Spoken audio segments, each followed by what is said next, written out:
Welcome to the final of this year's House debating competition. Our motion for the debate is: this House believes the risks outweigh the rewards of artificial intelligence. In proposition is the Lakes, and the opposing them is Grey. Each of the main speakers has up to 4 minutes, and the first and last minutes are the protected time during which no points of information can be offered. Debate is then open to the floor so the audience can't put forward their questions and thoughts. Speeches will be taken into rotation for and against the motion. I will now call upon Polly from the Lakes to open the debate from the proposition.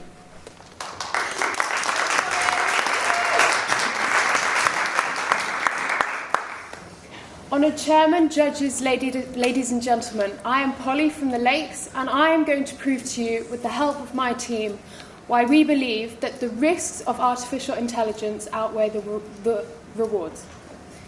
Now, I will cover the risks regarding the safety of AI. Becky will back up the argument and talk about the flaws of the humans programming these mechanisms, and Jazz will summarise.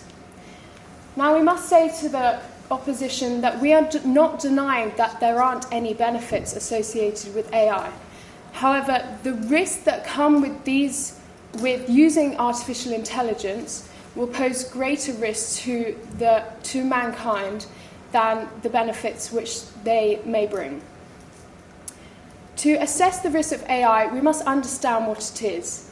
And it's the theory and development of computer systems able to perform tasks normally requiring human intelligence.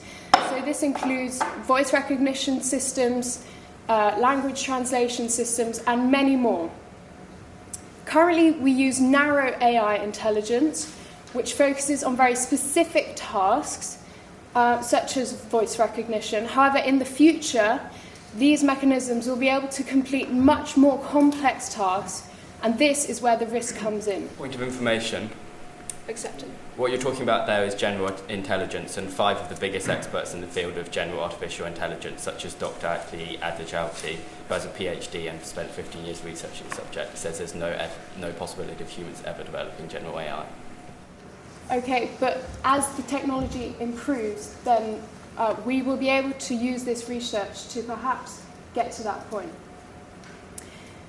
Now, AI will touch areas of life and society, including politics, science, economics. And the fear arises from the possibility that scientists will not be able to control these mechanisms. So the greatest concern for us comes with safety and security. The first worry is that AI will be programmed to do something devastating. For example, the introduction of autonomous weapons. So picture this. An autonomous weapon is set up pointing the enemy, and in a peaceful break from the action, a group of civilians walk past the sites of the weapon and fires, killing 10 civilians, because it has been programmed to do so. And it's not as simple as just pressing the off button, because these artificial intelligence mechanisms only need a Wi-Fi connection. The second concern is that although AI may be programmed to do something beneficial, it achieves its goal through a destructive method.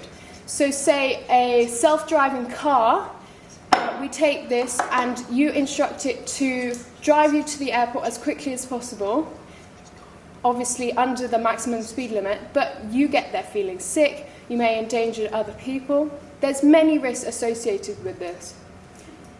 Furthermore, another common fear is that AI will cause mass global unemployment. Oxford economics state that 20 million manufacturing jobs will be lost due to automation before 2030. In addition, AI will lead to enormous shifts in the demand for skills, widening the inequalities between workers. The Centre for Existential Risk at Cambridge University, which is dedicated to the study and mitigation of risk that could lead to human extinction, cites that AI is one of the top 4 existential risks to mankind, along with nuclear war, engineered pandemics, and climate change. Stephen Hawking, Elon Musk, and Steve Wozniak have all stated their concern towards AI. And they stated that it could lead to the end of the human race if deployed incautiously. So we must identify that AI has so many risks associated with this, and therefore it could impact the whole of humankind. Thank you.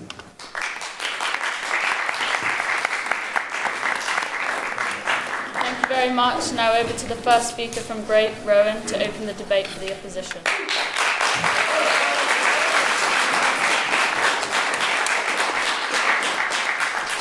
Ms. Chairwoman, honourable speakers, ladies and gentlemen, I'm Rowan, and today Great House are opposing the motion that this House believes the risks outweigh the rewards of artificial intelligence. I will open our arguments by bringing your attention to the benefits of AI and the positive impact it's having on the world. Ed will then follow me by focusing on some of the misconceptions about artificial intelligence. But before I start my argument, I'd like to rebut a couple of points that the first speaker from the proposition made in her speech. So first of all, I'd like to bring your attention to the actual motion of debate. We're comparing the benefits and the risks. So far, I've heard nothing about the rewards of AI from you, so how do you expect to win this debate without a fair comparison? Also, you've brought up AI warfare and how that's killing civilians. Well, it's actually been proven to reduce civilian death, as AI can specifically target people, and it doesn't have to carpet bomb villages like we used to do in the past. We can specifically target one house, 1 metre radius with AI, which is far less dangerous than what we had before. So, humans are resistant to change by nature. Our first reaction to innovation is to criticise and to focus on the negatives. This has happened time and time again. And just take a look back at history. At the invention of trains, a revolution that allowed people to transport goods and people faster than ever before, critics of these early locomotives claim that women's bodies were not designed to go more than 60 miles per hour, and their uteruses would fly out if accelerated to such speeds. Now, of course, the proposition isn't suggesting such far-fetched claims as this, but they're making the same mistake, panicking about something that we don't fully understand yet. Cultural anthropologist Genevieve Bell attributes this kind of reaction in part to the moral panic that a society experiences when particularly revolutionary technological advances show up. In the past, we've seen the same reaction with televisions, mobile phones, the internet, and cars. In fact, people were so opposed to cars that they would hurl stones at them as they saw them in the street. And I think this is quite a fitting metaphor for what the proposition are doing, throwing stones at this new revolution because we're not yet certain of what it's capable of. Yes? We're in the 21st century.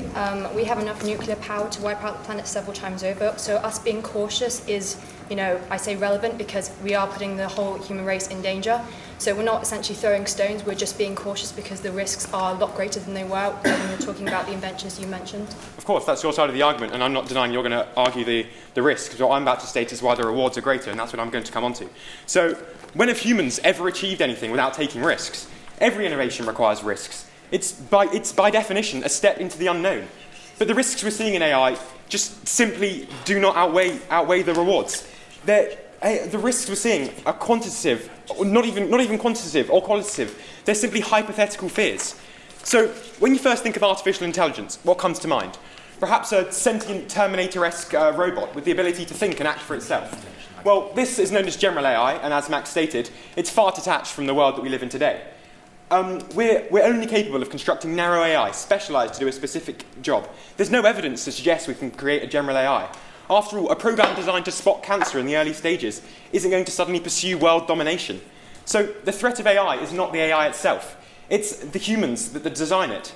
But almost anything in the wrong hands can be dangerous. We're aware enough to regulate the use of artificial intelligence to ensure that it's safely and successfully used, not maliciously.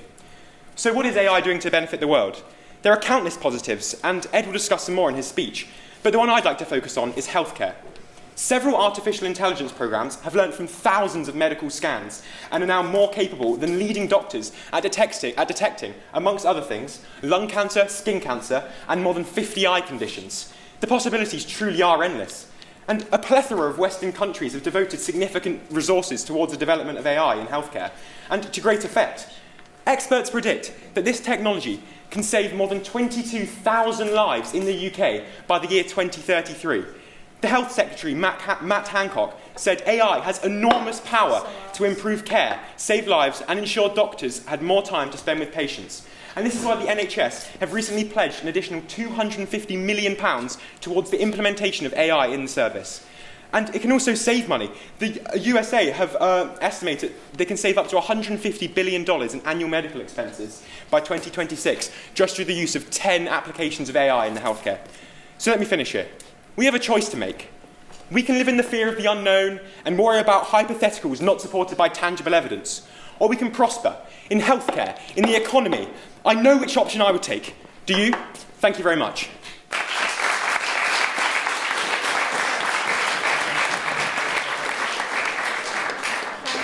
Now I invite the second speaker from the proposition, Becky from the Lakes, to respond to those points.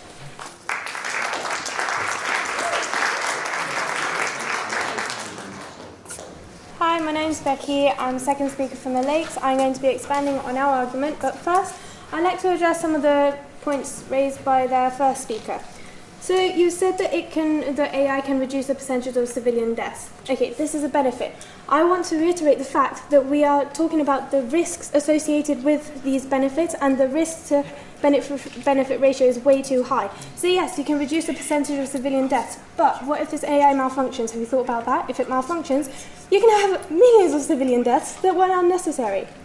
On top of that, we're not panicking. I'm not afraid of AI. I'm just simply stating that there are risks. We'd be stupid to think that there aren't risks if there are benefits. You need to take into account both sides of the argument. Also, your example of a car. Yes, that is an improvement in technology. There was a revolution. We now use cars. But how many deaths are there associated with cars when you don't abide by the laws, when you don't use the cars properly, when you drive unsafely? If we don't use AI properly, there are risks involved with it, just like there are with cars. Also, nuclear war isn't hypothetical, so I don't really get what your point was there. Also, with our improvements in technology, we can achieve general AI. I mean, we developed telescopes, we developed cars, there was a printing press developed. No, that probably could have been seemingly possible, but it was done because we can improve on what we know. Also, humans are flawed, and you said that it's humans that are creating these programs and creating this AI. Well, if humans are flawed, then don't you think that maybe the programming that goes into this might be flawed too? Just a suggestion. Also, here's a bit of backup for this. And most people who own an iPhone, they'll realise that there are multiple updates released in a month or in every 2 months. There are multiple updates released for the apps that you use on a daily basis. And why is this? Because they have bugs that need to be fixed. There are entry points for hackers, and they need to be fixed. If we are developing AI and we're using programming, which is basically the same that we use for our phones, and these need to be updated, then don't you think that might be an issue with AI being hacked, and there might be a bug that will lead to a nuclear missile being released and then creating nuclear war, when that's actually not what we want, just because there was a little glitch in the system? I don't really think that that's a benefit. I would class that as a risk myself. Don't know about you.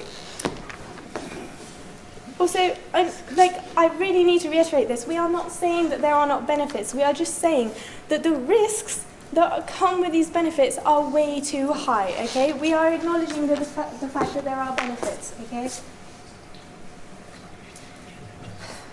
And I also want to touch on superintelligence, because the reason why humans are considered dominant to other species is because our brains have capabilities which other animals do not. If you then create a programming or a software or a robot that can surpass this humanity and become more intelligent than us, then you are potentially creating a system which can deny being shut down, it can change its goals, it can decide what it wants to do, when and where. Also, machines, they can't decide from right or wrong. They are programmed to do one specific thing. If there's suddenly a change in the circumstances and we think, actually, wait, we don't want to do that, but then we can't shut this machine off and it's just going to go ahead and do it. It's just not good. Really, it just isn't. And also, I would like to say that we have an example with self-driving cars. They are programmed to give, so if you're about to crash into another car in front of you, they'll swerve or whatever. But what if they swerve onto a pavement where there's, I don't know, let's say a mother with 2 children? Do you really want them to get run over instead of hitting into a car? It's just, these risks, they're just way too high to be implementing a technology that we cannot fully understand yet. it's unacceptable because we can't be risking a nuclear war, which Jazz will touch on in her summary speech. But we can't be risking all these mass destruction of our whole globe. Like, do you really want the planet to end up with the only inhabitants being cockroaches? Like, that's not a really nice thought. Yeah. Thank you.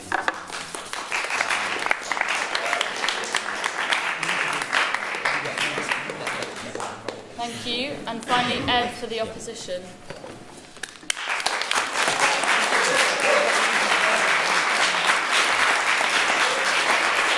Ms. Chairwoman, honourable speakers, ladies and gentlemen, artificial intelligence is everywhere, on your phone, in your car, on social media, in supercomputers. We think of artificial intelligence as something futuristic, far-fetched and unattainable. Yet in reality, we rely on AI every day. So why would we use all these devices if the risks outweighed the rewards? So consider, for example, self-driving cars, which I know Poppy and Becky both mentioned.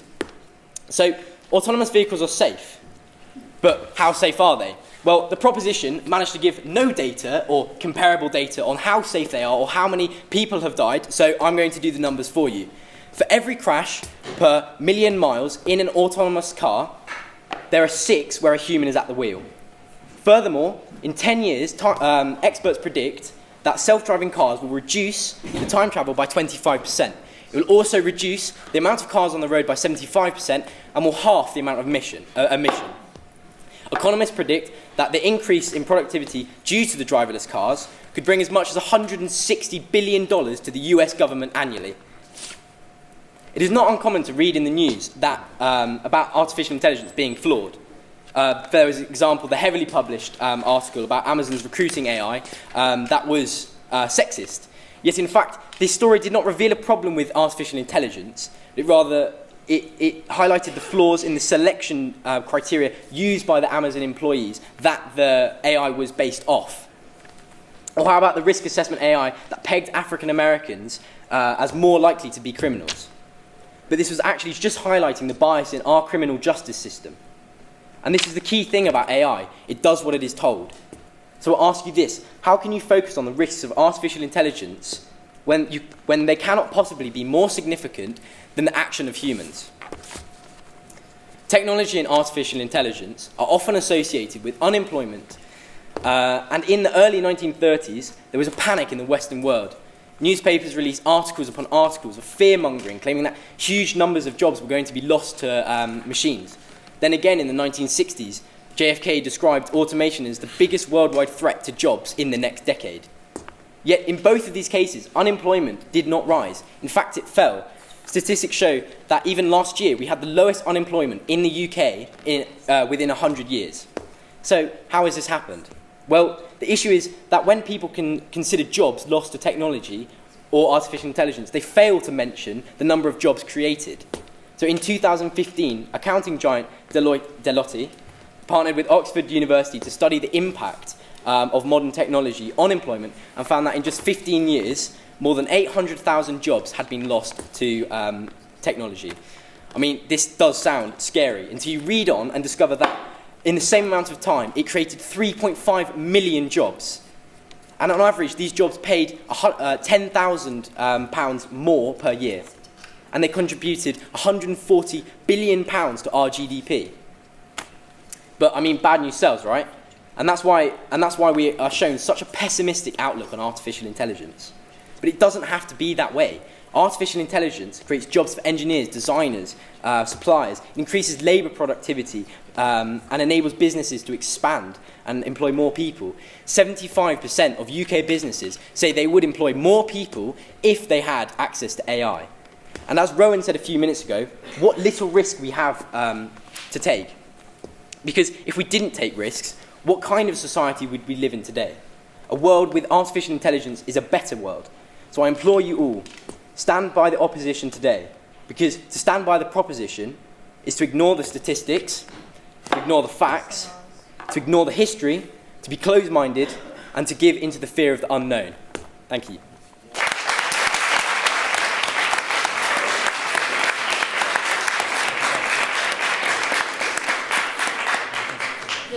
The debate will now move to the floor, and now it's your turn. Please keep your points brief and remember to state your name, year and house clearly. Natasha for the Lakes. You mentioned that there's regulations in place to make sure that AI is safe for everyone. So what do you say about the massive privacy violations occurring in most people's homes? If you've got an Alexa, a Google Home, stuff like that, which has been confirmed to be recording and sending your data to massive companies for like data targeting?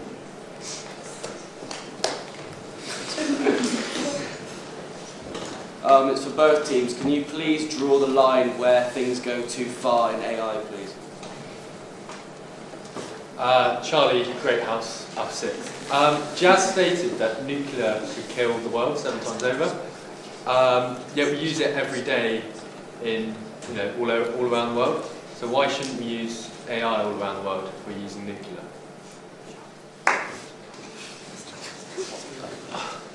James, great. Lakes mentioned how there are going to be deadly weapon systems powered by AI that are essentially, from what they were saying, going to kill us all. Would they care to mention one weapon system that is powered by AI? And by which I mean one weapon system where there is no human holding the trigger. You can't mention drones because they are controlled by people. If you're going to try and scare us with things like that, can you name one system that is controlled by AI?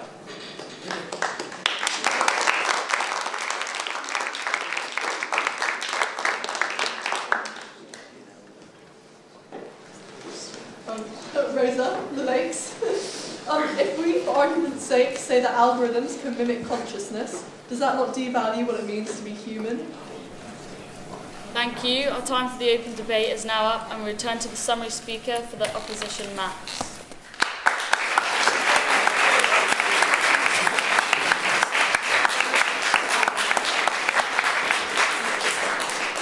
Mr. Chairwoman, honourable speakers, ladies and gentlemen. Before I address some of the points that the proposition have brought up today, I'll just address the 3 points from the floor directed at the opposition. Natasha brought up Alexa and that kind of device as an invasion of privacy. And the issue with these devices is not that they're artificial intelligence, but rather that when you purchase them, you consent to their terms of service, and therefore you consent to have your data shared. And whilst that's something you may account as an invasion of privacy, it's something you're choosing to do. Alfie asked where we draw the line, and we were very clear on that. We draw the line at general AI. We say that if general artificial intelligence can exist, then that is a serious risk. But today the proposition have not provided one statistic, one piece of tangible evidence for why it would. The only thing they provided is a single study suggesting that there might be possibility of general artificial intelligence. Whilst there's a list of 5 experts, former CEO of Google, Eric Schmidt, Andrew Ng, who's the pioneer of the biggest AI fund in the world, Thomas Dietrich, who's the co-founder of the field of study of artificial intelligence. And every single one of them has said that general AI is never, ever going to be able to be created by humanity. Finally, Rosa asked about AI mimicking consciousness, and I just refer you to the same point, that it's general AI that can mimic consciousness, and that's something that we are not convinced, and the proposition have not convinced anyone could exist. Polly opened the debate by disagreeing with experts on the existence of general artificial intelligence. When I provided the point of information, she simply disagreed with them. She didn't provide any evidence, no statistics, which is a common thread with the proposition today, no facts, no hard, tangible evidence to support her point. She simply disagreed with people who are experts in this field of study. She talked about weaponized AI, and as Rowan and Ed both said, whilst in the wrong hands, this AI can be dangerous. As James questioned, can you give an example of this AI that's actually causing this damage compared to the examples all over the world, for example with the US, of strikes that are more and more accurate and causing less and less civilian casualties? You talked about how both Polly and Becky talked about how driving a self-driving car quickly could be incredibly dangerous. This is yet another hypothetical scenario where they haven't provided any evidence. So we had to turn to Ed here to provide the evidence that self-driving cars, autonomous vehicles, were 6 times as safe as human-driven ones. So whilst you might be listening to the proposition's hypothetical scenarios where AI is more dangerous, perhaps you should instead be listening to the statistics we already have, where it is far, far safer. And after that, Becky talked about how if people were to break the law with AI, this could be a serious issue. And of course, anything in the wrong hands, as Rowan said, can be seriously dangerous. Dynamite was invented by Alfred Nobel to do good in the world for construction, and yet it can often be used as a dangerous weapon. So the important thing here, as Rowan said, is that we enforce the correct use of AI. We are really, really strict with how AI should be used, and we're careful that it's not weaponised. But I'd really like to emphasise this point, that today, the opposition, us, we have relied on statistics. Every single point we've provided has been backed up by a statistic. I challenge you to think of one statistic that the proposition has brought today. One number, one figure, one fact. Because they haven't. They've invented these hypothetical scenarios. They've claimed, oh, what if this happens? What if that happens? But they haven't provided any evidence to support it. They haven't provided experts backing up their claims. We've got experts, we've got stats, we've got history on our side. They've just brought to you the idea of what if a self-driving car runs over someone. And they've brought to you these ideas of what if something goes wrong. They haven't suggested what would cause it to go wrong. They've suggested, oh, perhaps humans would input something wrong into the AI. Well, of course, if humans do something wrong, anything can be risky. If a human misuses a toaster, they might electrocute themselves. So, I just ask you this. Who do you believe? The people who are fear-mongering, the people who are asking you to just believe in them without providing evidence? Or do you believe the stats? Do you believe the historians? Do you believe the facts? Do you believe the experts? Thank you. Thank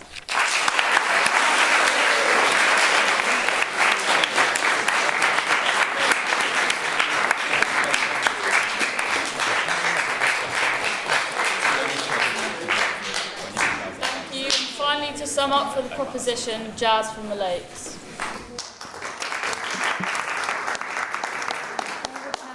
Gentlemen, I'm Jazz and I'm third speaker for the Lakes. So addressing two of the points made from the audience. First, James, you said what system uses AI? Well, there's one in America company used called Lethal Autonomous Weapons, and it's to independently search and destroy targets, and that is information. But there was a study done in 2017 where a lot of arbitrary and statistics were done to see if they wanted to put the risk of AI into their weapon system, and they determined that it was too risky. So the fact of the matter is that there aren't many AIs currently being controlled by nuclear weapons, but there's a reason for that, and that was determined by a study done. Also, I'm really sorry, I forgot your name. Was it Charlie? Yeah. You mentioned that, why can't we just, if we're using nuclear weapons everywhere, why can't we just implement AI everywhere? Well, the fact of the matter is that not every single country is up to the same standard of technology. There's going to be disparities between who has better form of tech. There's the same in the way that not every country is the same economically. We cannot enforce the same form of AI everywhere, and so it won't be equal, and then you're going to have this inequality between the countries, so it's actually quite a greater risk. Also, you're saying that that there's only been positive statistics about implementing AI. It's because that this is only a basic implementation. The reason you don't have statistics that are negative is because it's not in full force, so you have no way of predicting what it will be when it actually is in full force. So, there you go. Also, you said that AI does what it is told, but I would argue that that's a negative because as humans, the reason we have been able to survive for so long is because we've questioned things. Are you saying that human hesitation is bad? Take the Cuban Missile Crisis, for example. One general's hesitation prevented nuclear war because he questioned his order. If that was AI, you would have given the order and they would have done what they were told, and we could have potential nuclear war. Linking back to another point you mentioned, nuclear war is not a hypothetical fear, and I wouldn't take it lightly because it is quite literally the mass destruction of many people. And you could argue that I'm being tad dramatic, but the fact of the matter is we're in the 21st century, the stakes are higher, we have higher technology available, and so, just saying that, we're scared, well, yeah, you should be. We all should be scared of nuclear war. It is a threat, and we honestly don't know what the result of AI will be, and the fact of the matter is that many militaries have decided that it's not worth the risk is evidence enough for you.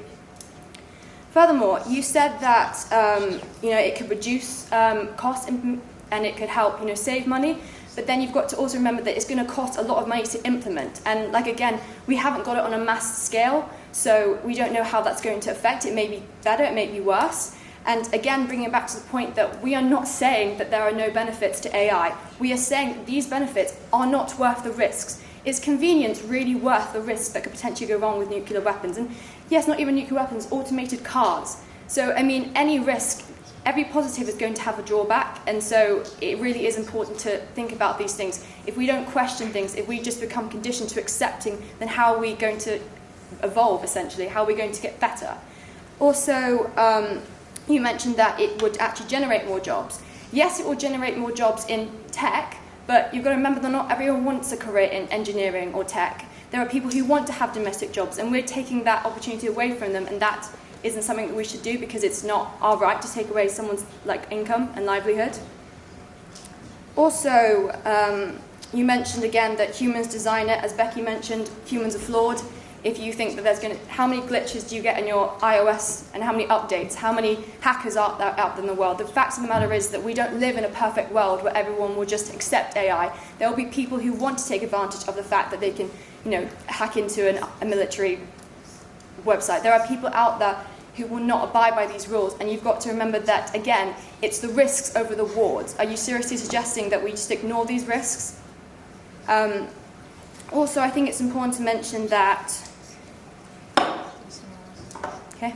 and another thing that I think not many people have touched on is that who's going to implement AI? Who's going to draw the line? Who's going to set the boundaries? Now, this is going to be done, it'll be variations from country to country, but it'll be the world leaders. So are you 100% confident putting your trust into leaders like Trump and Putin to decide artificial intelligence? There are so many corrupt leaders in the world. Are you 100% certain that you can put your faith in them for deciding and dictating what artificial intelligence can and cannot do? Thank you.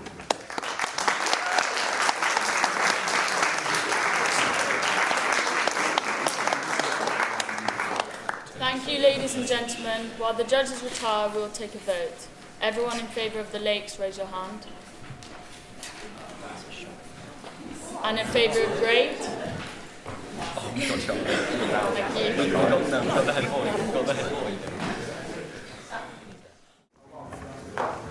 Thank you very much, and thank you to two fantastic teams for a really superb final. Can we give them a round of applause, please?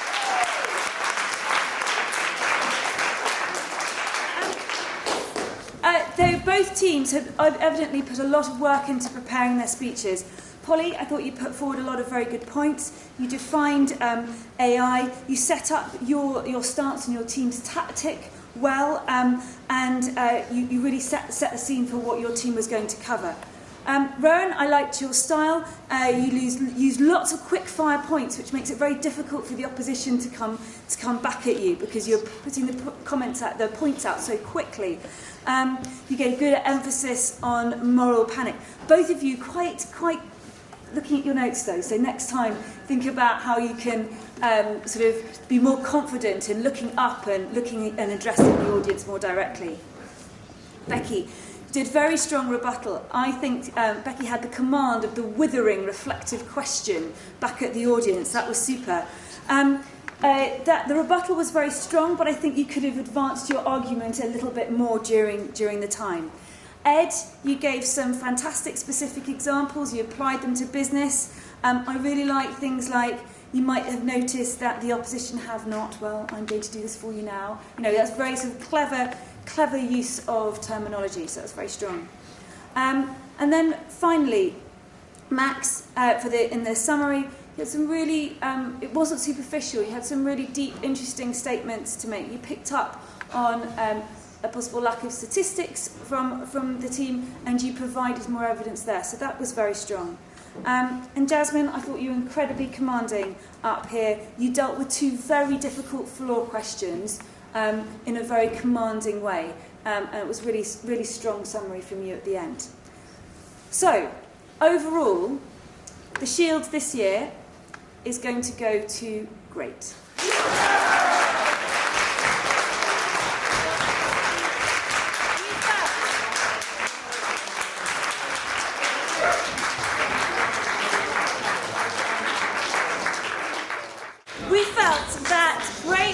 Address the motion more specifically, that the risks outweigh the rewards, and they gave more stats and facts to support their answer, and they used good humour, as both teams did, but it was more evident possibly on the Great side, good humour in the appropriate places, and finishing always with that appealing statement to the floor summarising their argument. So fantastic debating technique from both teams, but a particular well done to Great. Thank you.